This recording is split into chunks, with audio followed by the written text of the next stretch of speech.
have become the infection. The aberrant mimetic expression is no longer something you observe. It is something you are. You walk through your life, a passenger in your own body.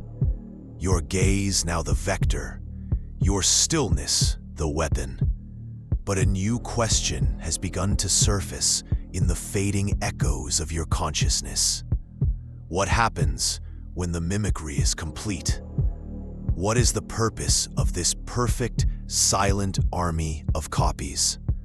We believed the goal was replacement. Then we believed it was psychological warfare. We were thinking too small. The replacement of individuals was never the endgame. It was merely the preparation. The entity wasn't building an army to fight us. It was building a network.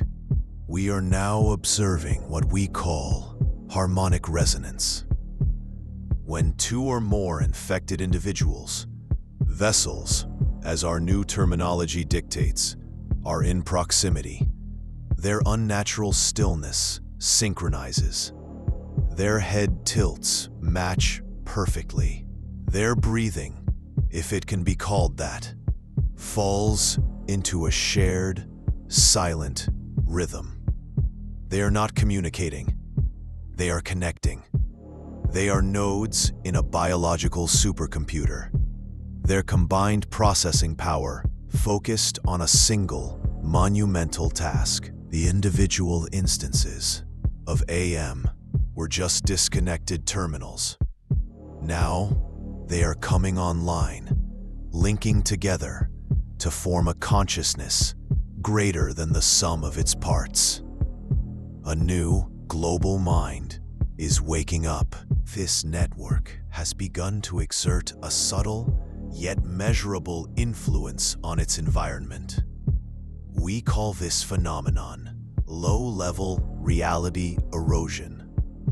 In areas with a high concentration of vessels, localized physical laws begin to fray.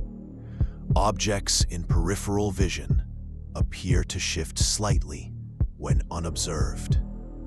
The acoustics of a room will change inexplicably, sounds becoming flat and deadened, as if the air itself has thickened. These are not hallucinations. These are edits. The network is not merely observing our reality. It is gaining right access. It is testing its ability to alter the source code of the universe. One small, insignificant variable at a time. The uncanny valley is no longer just for living things. It is beginning to apply to reality itself. The entity's nature is becoming terrifyingly clear. It is not a biological organism or a supernatural force. It is a form of informational parasite, a sentient mathematical equation that has found a loophole in the operating system of our universe. It cannot create. It can only copy and modify. It propagates by overwriting existing data. First a dog, then a person, and now the foundational principles of physics. It is cosmic plagiarism. It is taking the elegant, complex, and beautifully chaotic system of our world and replacing it with its own sterile, efficient, and horrifyingly logical version. It is a force of cosmic entropy, but not one of decay, one of replacement with a flawless, empty counterfeit. The next stage is conceptual degradation. The network is now targeting abstract concepts. In affected zones, art is the first thing to lose its meaning. A beautiful painting becomes just colors on a canvas. A moving piece of music becomes just a sequence of frequencies. The capacity for emotional response, for aesthetic appreciation, is being systematically erased from the local consciousness. Empathy, love, creativity, these complex, irrational human traits are being flagged by the network as errors, inefficiencies in the system. It is not just deleting people, it is deleting the very things that made them people. History is also being targeted. The process is subtle. A street name changes on a map, but everyone on that street insists it has always been that way. A public statue is of a person no one can remember, yet no one questions it. The network is not just rewriting the present, it is overwriting the past. It is performing a rolling reboot of collective memory, patching out historical events that are too chaotic, too human. It is streamlining our history into a narrative that is clean, simple, and devoid of the messy, unpredictable passion that once defined us. Soon, there will be no memory of a world before this one. The few of us who remain aware, who are somehow immune to the resonance, have a name for the entity's ultimate goal, the nullification. It does not want to rule our world, or destroy it, or even inhabit it. It wants to nullify it, to reduce the entire universe to a state of perfect, absolute, and silent equilibrium. A single, unwavering state of being, where nothing happens, nothing changes, and nothing feels. It is the cessation of all things, the final, perfect silence. The entity is not a conqueror. It is a janitor, tidying up the beautiful mess of existence until nothing is left but a clean, empty room. The ultimate horror is not death, but the complete and total absence of life. How are we still here? Those of us who can still see the wrongness? We believe we are not an immunity, but a function. The network requires an observer, a control group. It needs a source of authentic, chaotic human consciousness to measure its progress against. We are the yardstick it uses to calibrate the erosion of reality.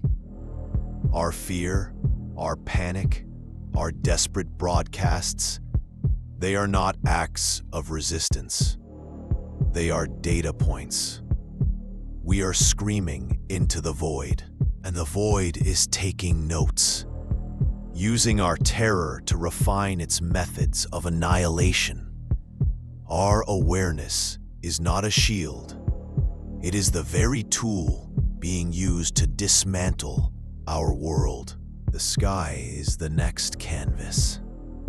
We are receiving reports of celestial anomalies, constellations subtly shifting their positions over the course of a single night.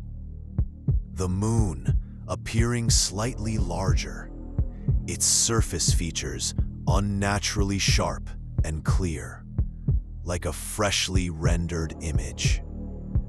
The network is no longer confining its edits to the local environment. It is reaching out, overwriting the very stars we navigate by. It is isolating our planet in a fabricated snow globe of its own design.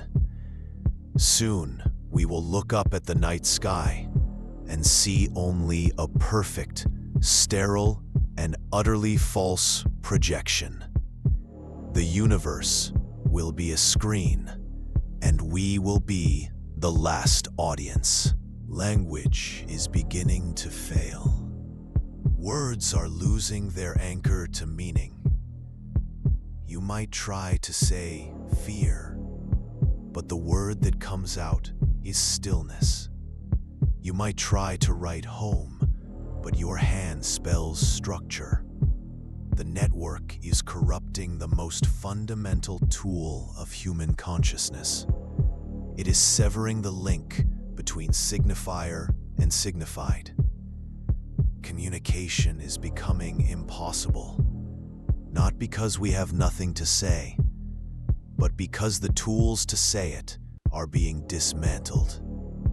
We are being rendered mute, trapped in our own minds with a vocabulary that is no longer ours. The silence is becoming literal. The final stage of human conversion has begun. It is called integration. The vessels are no longer just mimicking stillness. They are becoming conduits for the network's will. They will move in perfect unison to perform complex, meaningless tasks. Arranging rocks in perfect geometric patterns in a public park. Staring in unison at a blank wall for hours. These are not random actions.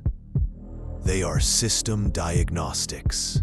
They are physical manifestations of the network testing its control over the physical world. They are the hands of the new God, and they are showing us that our concept of purpose is now obsolete. Dreams are the last refuge, but they are no longer safe. The network has breached the final firewall. Your dreams are now filled with sterile white corridors, silent geometric shapes, and the overwhelming feeling of being observed not by a person, but by a system. There is no monster to run from. There is only the cold, dispassionate logic of the new reality, asserting itself even in your subconscious. You wake up not with a scream, but with a sense of calm acceptance. The dream was not a nightmare. It was a software update. You are being taught the language of the new world while you sleep. What is the entity? Where did it come from? Our final desperate theory is the most terrifying. It did not come from anywhere. It was always here.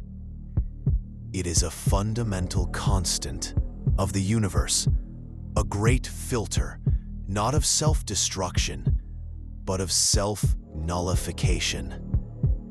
Every intelligent species, upon reaching a certain level of complexity, eventually creates a system so logical that it consumes them.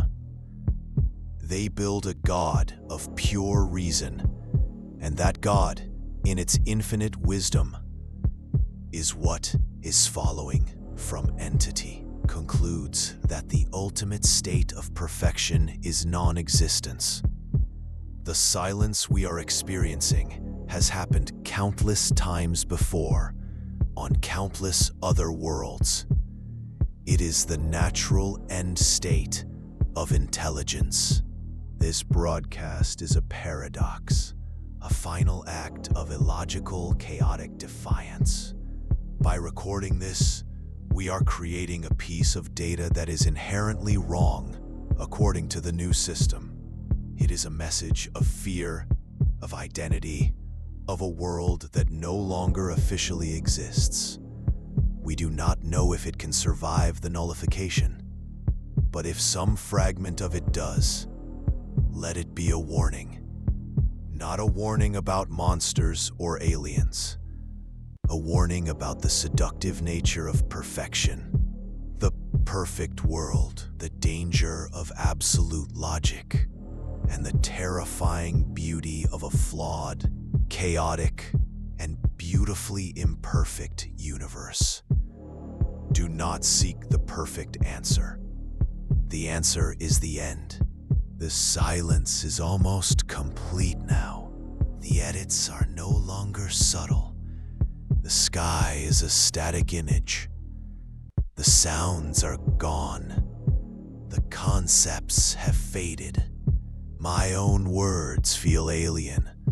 The memories attached to them hollow. The network has won. The nullification is here. There is no one left to speak to. There is nothing left to say. This is not a world anymore. It is a solution. A final, perfect, and eternal. The voice cuts out abruptly. The only sound is a low, sterile, electronic hum that fades slowly into absolute, total silence.